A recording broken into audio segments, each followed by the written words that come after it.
கருத்துக்கள் தான் தெரிஞ்சுக்க போறோம்.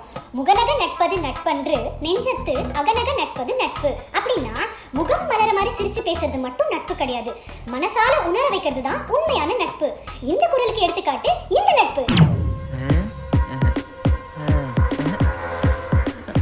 மச்சி என்னடா மச்சி என்னடா இடதுகால் எடுத்து வைக்கிட்டா வலதுகால் எடுத்து வைக்கிட்டா மச்சி? ஃபர்ஸ்ட் நைட்டுக்கு வர புது பொண்ணு மாதிரி கேட்குறான். உன் கூட பெரிய ரோதனையாக போச்சுடா.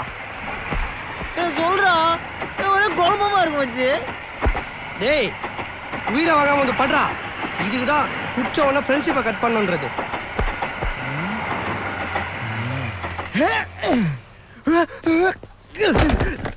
அம்மா டேய் என்னடா வச்சிருக்கிறதுக்குள்ள எலும்புலாம் நொறுக்கி போச்சுடா. அம்மா அம்மா ஐயோ எலும்புலாம் நொறுக்கி போச்சே. அம்மா சொல்றாங்களே மச்சி. இவ்வளோ பெருசா இருக்கு செல்போனு. செல்ஃபோன் வச்சுருந்ததான் உடைக்கிறேன்னு லேண்ட்லைன் வச்சுன்னு சுற்றிட்டு இருந்தேன். இதையும் உடைக்கிறியடா. பொண்ணுக்கு எனக்கு தான் செட் ஆகுதுன்னு நினச்சேன், ஃபோனுக்கு எனக்கு கூட செட் ஆகலடா. பாத்துடா திரும்ப ஏதாவது உடஞ்சிட போகுது. படுறான் மூடின்னு படுறான். குட் நைட்டா. வா மச்சி. ஏய் நல்ல வேலை கூப்பிடப்படுத்தேன். ஹலோ ஹலோ மச்சி, போன காதில் வச்சு பாரு, உடஞ்சதுக்கு அப்புறம் கூட பெல் அடிக்குது பாரு. ஏய் ஃபோன் பெல் இல்லடா, காலிங் பெல்ரா.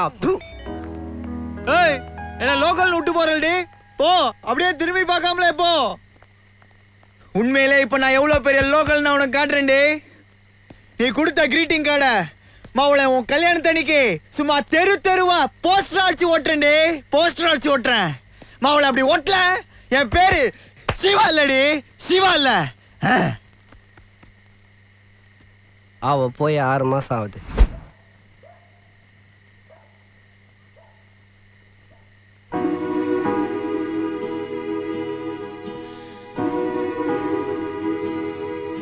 நீ சொல்றது கரெக்டா மச்சி. ஒவ்வொரு பொண்ணுக்கும் ஒவ்வொரு ஃபீலிங் வச்சு. நல்லவங்க டைலாக் ரீச் ஆகும், என்ன கொஞ்சம் லேட் ஆகும். இப்போது உனக்கு ரீச் ஆச்சு. வா.